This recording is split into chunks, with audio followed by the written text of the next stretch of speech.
بہرحال جو میں نے عرض کیا تھا کہ دکھ جس سے انسان متاثر ہوتا ہے اس کی ایک قسم وہ ہے کہ جو ہمارے ارادہ اور اختیار سے باہر اللہ کی مشیت سے، اللہ کے اذن سے، اللہ کی مرضی سے آتا ہے. اس کے لیے ہمارا کام صرف برداشت ہے. جو شے بھی ہمیں برداشت کی صلاحیت عطا کر دے وہی اس کا علاج ہے. جیسے آپ کو معلوم ہے کہ بخار بہت تیز چڑھا ہوا ہے، اس کی دوا نہیں ہے اسپرین یا کوئی اور پیراسیٹامول، بخار کی شدت کو کم کر دے گا، وہ کوئی علاج نہیں ہے. علاج تو ہوگا اگر معلوم ہو کہ کون سے جراثیم ہے، کس کی وجہ سے ہے، اس کا صحیح اینٹی بایوٹک کون سا ہے وہ علاج ہوگا.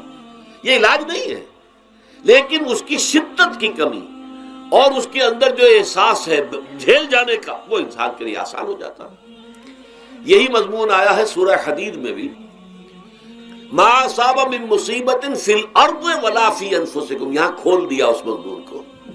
میں نے عرض کیا تھا نا کہ یہ آفت سماوی بڑے پیمانے پر بھی ہو سکتی ہے، زمین میں یعنی زلزلہ آ گیا، فلڈ آ گیا، طوفان آ گیا.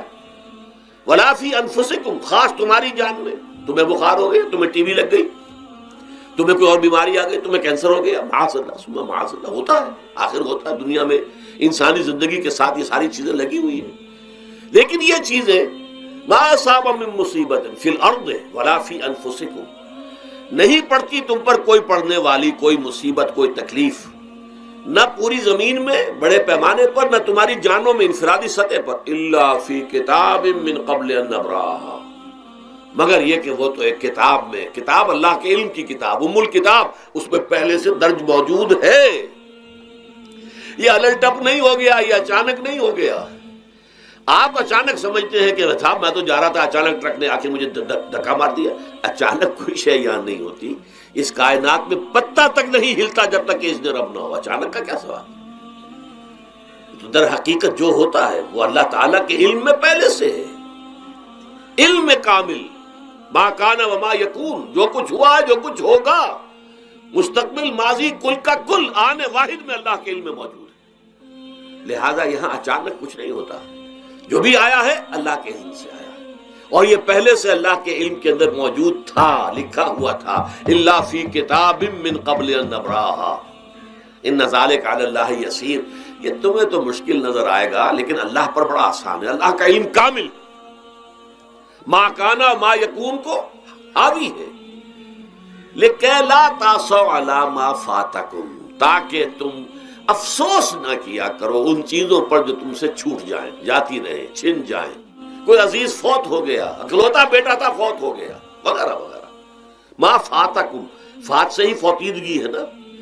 جو شے بھی نکل جائے، چلی جائے، ہاتھ سے جاتی رہے، چاہے وہ کوئی آپ کا عزیز تھا جو فوت ہو گیا تو آپ کے ہاتھ سے نکل گیا، یا کوئی مال تھا جو آپ کے قبضے سے نکل گیا، ڈاکہ پڑ گیا، چوری ہو گئی، نقصان ہو گیا کاروبار میں بہت بڑا، اس پر افسوس نہ کیا کرو.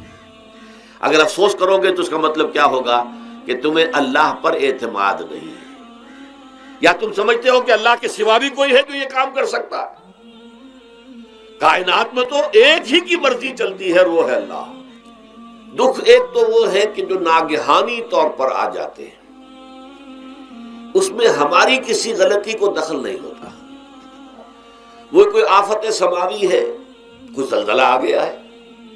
ابھی آپ کو معلوم ہے بھوج جو قصبہ تھا گجرات سٹیٹ کا، انڈیا کا پورا ختم ہو گیا. اس میں بہت سے مسلمان بھی تھے. آفت ارضی ہو یا آفت سماوی ہو، زلزلہ ہے یا آفت ارضی ہے، طوفان آ گیا ہے، کوئی سائیکلون آ گیا، یا آفت سماوی ہے، یا کوئی آسمان سے بڑا سا پتھر آ جائے. آپ کبھی اخبارات میں پڑھتے ہوں گے کہ ایک بڑی چٹان پاس سے گزر گئی، بہت بڑی خلائی چٹان جو ہے زمین کے قریب سے ہو کر گزر گئی، زمین بچ گئی، ورنہ اگر وہ زمین سے ٹکرا جاتی تو نہ معلوم کتنا بڑا یہاں پر تباہی کا معاملہ ہوتا.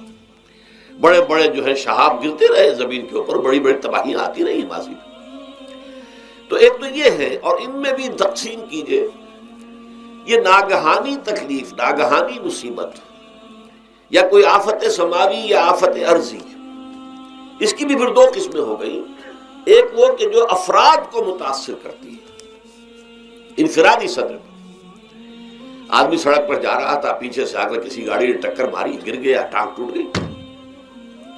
اب ظاہر بات ہے کہ اس میں اس کا کوئی قصور نہیں ہے، یہ اللہ تعالیٰ کی طرف سے بات آ گئی ہے؟ یا یہ کہ کوئی اگر اجتماعی سطح پر آیا، جیسا کہ زلزلہ ہے، یا جیسا کہ کوئی سائیکلون ہے، کوئی بڑا طوفان ہے، بہت بڑے فلڈز آ گئے ہیں، تو یہ آفت سماوی، یہ ظاہر بات ہے کہ اجتماعی سطح پر آتی ہے، بڑی بڑی مقدار میں، تعداد میں لوگ متاثر ہوتے ہیں، لاکھوں لوگ بے گھر ہو جاتے ہیں، ہزاروں آدمی مارے جاتے ہیں۔ تو پہلی شکل جو ہے دکھ کی، جیسا کہ میں نے عرض کیا، وہ ناگہانی دکھ، کوئی آفت ارضی، کوئی آفت سماوی، خواہ وہ انفرادی ہو خواہ اجتماعی۔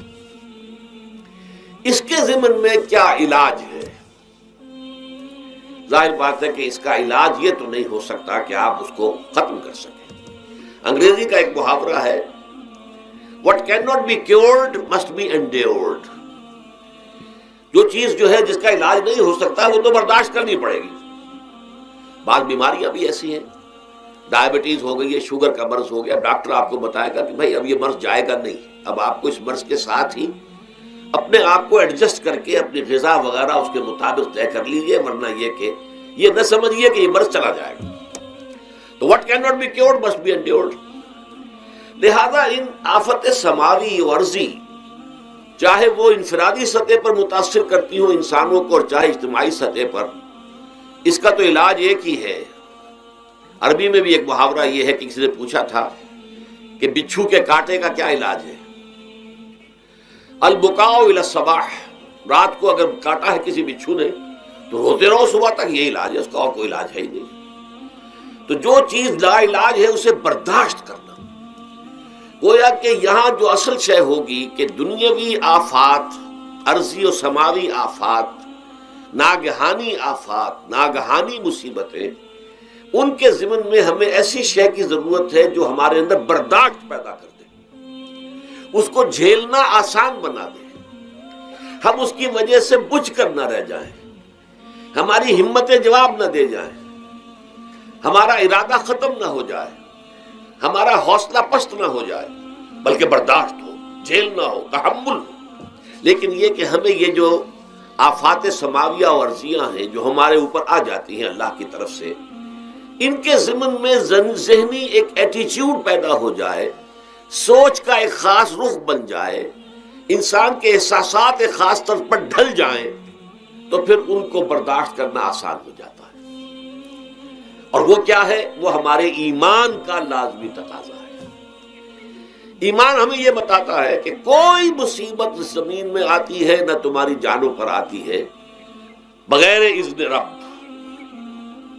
جو کچھ آ رہا ہے اللہ تعالیٰ کے فیصلے سے آیا ہے، یہ کوئی اندھا بہرا مادہ نہیں ہے، یہ کوئی اندھا بھینسا نہیں ہے کہ اس نے آ کے آپ کو ٹکر مار دی ہے، نہیں نہیں نہیں، یہ تو سمیع و بصیر، علیم و خبیر اللہ اور حکیم اور قدیر اللہ کا فیصلہ ہے۔ لہذا یہ من جانب اللہ ہے، اس کو تم سمجھو کہ یہ اللہ تعالیٰ کی طرف سے ہے۔ اور جب اللہ کی طرف سے ہے تو سورہ آل عمران میں فرمایا بیدہ الخیر، اس کے ہاتھ میں تو خیر ہی خیر ہے، یعنی بظاہر تمہیں محسوس ہوتا بھی ہو کہ یہ میرے لیے تکلیف